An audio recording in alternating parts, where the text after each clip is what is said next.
Assalamualaikum warahmatullahi wabarakatuh. Sebelumnya perkenalkan, nama saya Muhammad Rivaldi Putra dari kelas TPIP 2 dengan NIM 231044. Di video kali ini saya akan menjelaskan atau mempresentasikan materi tentang komposit.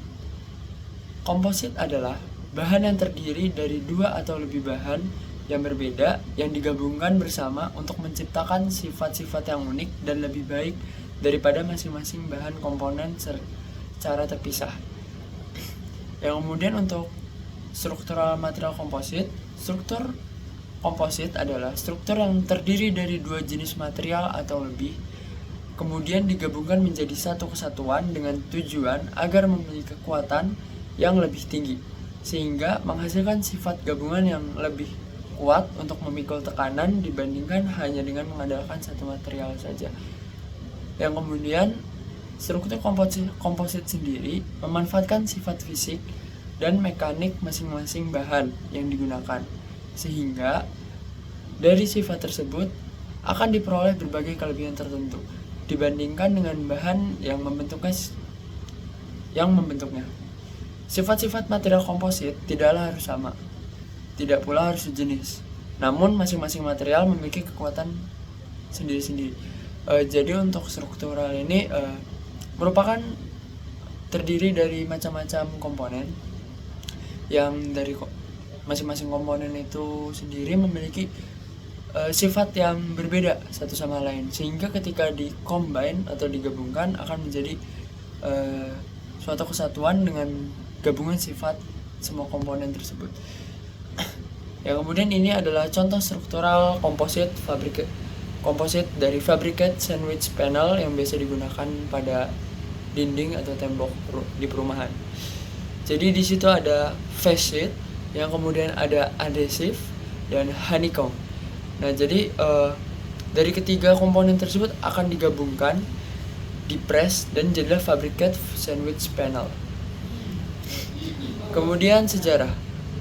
Pada tahun 1200-an, bangsa Mongol menemukan busur komposit pertama yang terbuat dari kombinasi kayu, bambu, tulang, urat sapi, tanduk, bambu, dan sutra yang diikat dengan resin pinus alami. Kemudian pada tahun 1800-an, revolusi kimia mengubah pengembangan komposit. Resin sintetik baru diubah dari wujud cair menjadi padat dalam struktur molekul ikatan silang menggunakan proses yang dikenal sebagai polimerisasi. Resin sintetis awal termasuk seluloid, melamin, dan bakelit. Kemudian pada tahun 1900-an, kemajuan kimia mendorong perkembangan plastik. Bahan seperti vinil, poliseren, fenolik, dan polyester dibuat dan diperlukan penguatan untuk memberikan kekuatan dan kekakuan. Kemudian pada tahun 1930-an menyaksikan perkembangan resin yang masih digunakan sampai sekarang. Pada tahun 1935, Owens Corning memperkenalkan serat kaca pertama dan meluncurkan industri Fiber Reinforced Polymer atau FRP. Yang kemudian pada tahun 1940-an, selain sifat kekuatan terhadap beratnya yang tinggi, ahli kimia mengetahui bahwa komposit fiberglass transparan terhadap frekuensi radio. Hal ini menyebabkan adaptasi komposit untuk kubah radar dan peralatan elektronik lainnya. Kemudian pada tahun 1950, pada tahun 1950-an, yaitu inovasi manufaktur berlanjut dengan pengembangan pultrusion, pencetakan kantong vakum, dan pengulangan filamen skala besar. Kemudian pada tahun 1960-an, serat karbon meningkatkan rasio kekakuan dan serat bagian termoset untuk digunakan dalam lebih banyak aplikasi seperti di antaranya yaitu otomotif, barang olahraga, dan barang konsumsi. Kemudian pada tahun 1970-an, polietilen dengan berat molekul sangat tinggi baru bergabung dengan serat canggih lainnya yang digunakan dalam terobosan dalam komponen ruang angkasa. Yang kemudian pada tahun 1990-an, material komposit menjadi lebih umum di bidang manufaktur dan konstruksi. Yang kemudian setelah itu ada metode pembuatan komposit. Proses pembuatan komposit adalah tahap penting dalam produksi komposit. karena ini mempengaruhi performa dan kualitas akhir produk. Dalam pembuatan komposit, dua atau lebih bahan yang memiliki sifat yang berbeda dikombinasikan untuk membentuk suatu mineral yang baru yang memiliki sifat yang lebih baik dibandingkan dengan bahan atau komponen tunggal tersebut. Terdapat 3 metode. Metode yang pertama adalah metode cetak, yaitu bahan-bahan komposit dicetak menggunakan mold atau cetakan. Proses ini dapat dilakukan dengan berbagai teknik, seperti teknik pembuatan dengan presisi, tinggi teknik, dengan presisi tinggi, kemudian teknik pembuatan dengan sistem pemanas, dan teknik pembuatan dengan sistem vakum. Yang kemudian metode yang kedua adalah metode semprot, pembuatan komposit yang melibatkan penyemprotan bahan-bahan komposit ke permukaan bahan dasar. Dalam metode ini, bahan dasar dapat berupa bahan logam, bahan komposit, atau bahan lainnya. Dan metode yang terakhir adalah metode infusi, yaitu pembuatan komposit yang melibatkan penambahan bahan-bahan komposit ke dalam bahan dasar. Dalam metode ini, bahan-bahan komposit dapat berupa serat, partikel, atau bahan lainnya. Kemudian untuk proses pembuatan komposit, setelah bahan-bahan komposit dikombinasikan, produk komposit harus diproses untuk memperkuat kinerja suatu produk. Proses ini dapat dilakukan dengan berbagai metode, seperti pengeringan, pemanasan, dan penekanan. Proses ini bertujuan untuk memperkuat ikatan antar bahan dan memperbaiki sifat mekanik produk. Kemudian ada sifat-sifat komposit. Sifat-sifat komposit ada beberapa. Yang pertama adalah memiliki kekuatan. Komposit memiliki kekuatan yang tinggi dan dapat dirancang untuk mengatasi beban tertentu. Kekuatan ini tergantung pada jenis serat atau penguat yang digunakan. Kemudian sifat dari yang kedua adalah kekakuan komposit. Kekakuan komposit mengacu pada kemampuannya untuk tidak mengalami deformasi saat diberikan beban.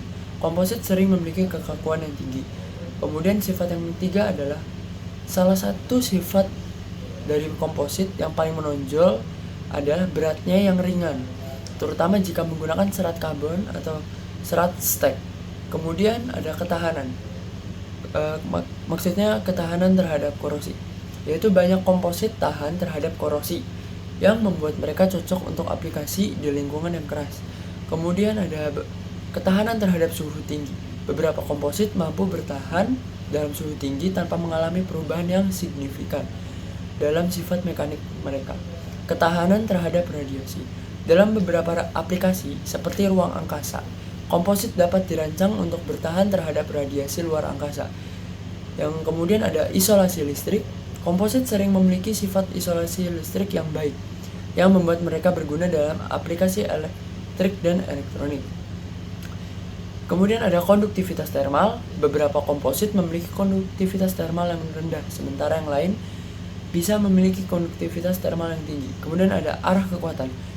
Kekuatan komposit dapat sangat bergantung pada arah penguatan serat yang memungkinkan desain sangat khusus untuk mencapai sifat-sifat mekanik yang diinginkan.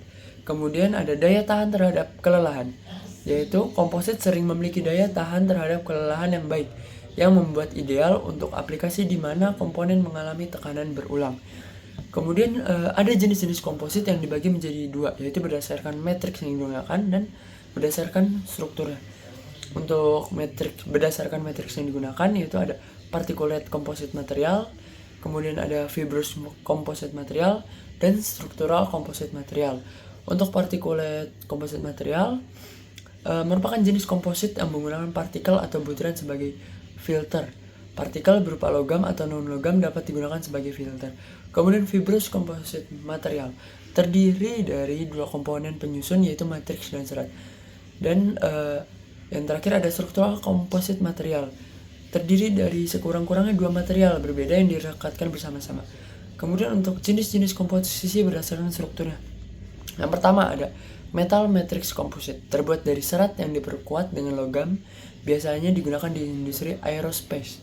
Kemudian keramik matrix composite, terdiri dari serat yang diperkuat dengan matriks keramik, cocok untuk aplikasi suhu tinggi dan ketahanan korosi. Kemudian yang terakhir ada polymer matrix composite, terdiri dari serat yang diperkuat dengan matriks polimer. Contohnya termasuk komposit serat kaca dan serat karbon.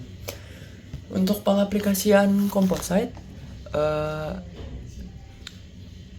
Ada banyak, yaitu yang pertama ada dalam bidang otomotif, elektronik, industri, konstruksi, industri mekanik, pengangkutan, kelautan, dan sebagainya.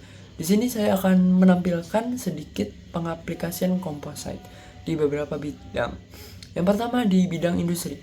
Komposit juga maksudnya komposit digunakan pada peralatan industri, yaitu pembuatan komposit kayu seperti kayu lapis, kayu keras, dan lain-lain. Kemudian pada bidang industri kereta digunakan untuk badan kendaraan dan bumper. Penggunaan dalam industri kimia antara lain pipa, tangki, dan vessel. Kemudian pada bidang industri penerbangan, untuk dalam bidang pengangkutan penerbangan, komposit dipakai untuk sayap dan bagian interior pesawat. Kemudian contoh terakhir yang saya berikan yaitu di bidang elektronika. Di dalam bidang elektronika, komposit dipakai untuk papan litar. Untuk kelebihannya yaitu yang pertama, memiliki kekuatan yang tinggi. Komposit tahan terhadap deformasi, komposit tahan terhadap suhu tinggi, komposit tahan terhadap abrasi, komposit memiliki berat yang relatif ringan dan dapat dibuat dengan berbagai macam bentuk dan ukuran. Untuk kekurangannya, yang pertama, harga yang relatif mahal karena terdiri dari bahan serat alam. Karena serat alam adalah serat yang dihasilkan dari tumbuhan atau hewan, sedangkan serat sintetis adalah serat yang dihasilkan melalui proses sintesis kimia.